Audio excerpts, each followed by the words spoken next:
जय श्री कृष्ण। पुराणों के माध्यम से सतयुग, त्रेता, द्वापर एवं कलयुग के काल खंडों की यात्रा मैं आपको कराती हूँ। आज हम चलते हैं द्वापर युग में, हस्तिनापुर की राज्य सभा में, जहाँ सती द्रौपदी के शील की रक्षा के लिए भगवान श्री कृष्ण ने वस्त्रावतार लिया। बड़े बड़े संत इस चरित्र को गाकर अपनी वाणी को पवित्र करते हैं। कलयुग के असमयादि जीव जब भी इस कथा को सुनेंगे, जन्म जन्म के पापों से मुक्ति पाकर प्रभु के सुलोक धाम को पाएंगे।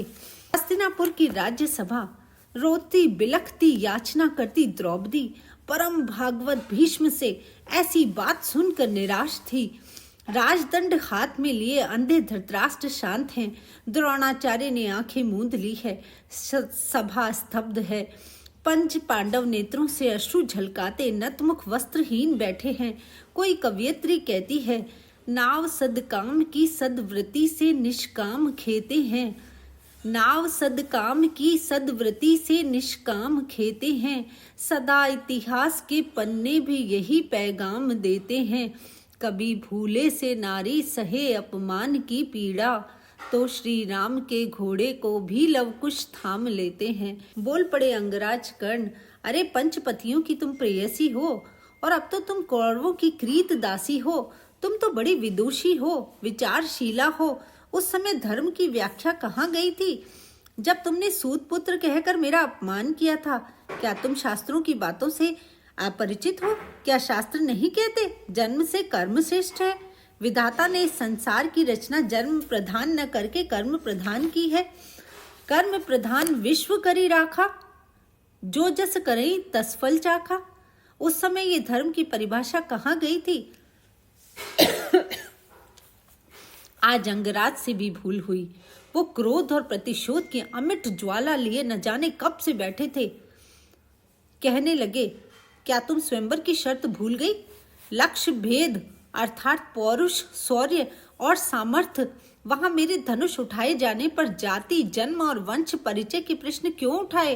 क्या वो अन्याय नहीं था? यदि फाल्गुनी ही अभिष्ट थे तो स्वयंवर की आवश्यकता क्या थी? और फिर देवताओं ने भी तो नारी के लिए एक पति वरण का विधान लिखा था।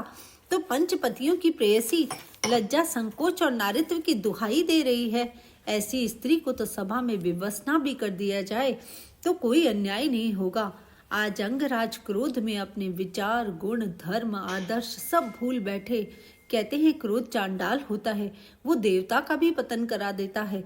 हालांकि कर्ण जो सूर्य पुत्र हैं, उन्हें ये शोभा नहीं देता, लेकिन अपराध किया।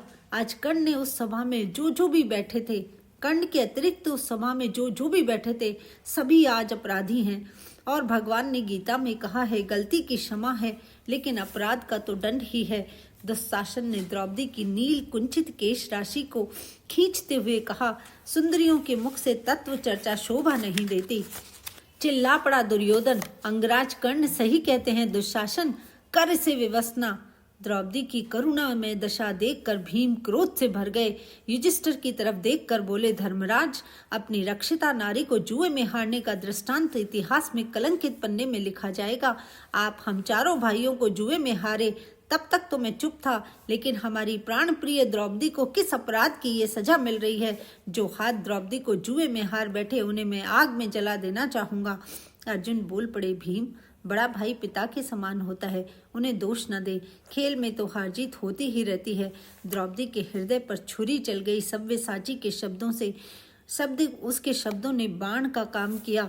क्या स्त्री के सम्मान की रक्षा न करके परंपरा और संस्कृति का उपदेश, यही हमारी संस्कृति का परिचायक होगा? अर्जुन की महानता पर सभा महिमा मंडित तो हुई होगी, लेकिन द्रौपदी की आत्मा चीत्कार कर उठी, क्या यही मेरा काम में पुरुष था? रोने लगी द्रौपदी। कुरुवंश का ये स्वेच्छाचार, अन्याय, अत्याचार सारी पृथ्वी की पुरुष जाति को अनंत काल तक हीन कर देगा। भरत वंश की सती स्त्री तथा नारी जाति के लिए इस अपमान की कोई क्षमा नहीं, कोई प्रायश्चित नहीं। और दे दिया श्राप द्रौपदी ने समस्त भारत वंश को। आज अपराध पांडवों से भी हुआ। सामने खड़ी सती स्त्री के शील की रक्षा करने की अपेक्षा धर्म ग्रंथों में लिखी धर्म की परिभाषा और उपदेश दे रहे थे। क्या भारतवर्ष का धर्म आज से तिल तिल नहीं घटेगा? मन ही मन श्राप दिया द्रौपदी ने। तभी दुर्योधन पुकार उठा, कर बेबसना। दौड़ पड़े विदुर गांधारी के महल की ओर। इस विवत्स को अगर कोई रोक सकता है तो वो केवल एक नारी, क्योंकि नारी ही नारी के मन की पीड़ा को समझ सकेगी। दुशासन, वो नराधम, वो द्रौपदी के कटी देश से वस्त्र को खींचने लगा और दुर्योधन अपना उरु उघाड़ कर द्रौपदी को वहां बैठने का अश्लील इंगित करने लगा। लाचार, एक वस्त्रा, निस्तेज, कलांत, स्तब्ध द्रौपदी समझ गई संसार का बल उसकी रक्षा नहीं कर पाएगा। वक्ष पर दोनों हाथ रखे, दांतों में वस्त्र को दबाए कृष्ण को पुकार उठी, हे वासुदेव, मेरे अंतर्यामी, मेरे गोपी बल्लभ गोविंद, इस असह्य लज्जा विपद से तुम ही मेरा उद्धार कर सकते हो। गोविंद गोपाल, त्राहि माम, त्राहि माम। पूरी शक्ति लगाकर द्रौपदी अपने शील की रक्षा करने का प्रयास करती रही, लेकिन सैकड़ों हाथियों का बल भुजाओं में लिए अट्टहास करता दुशासन उसे निवस्त्र करने के प्रयास में जूझ रहा था। समझ गई द्रौपदी, अहंकार से शून्य की पुकार ही प्रभु सुनते हैं।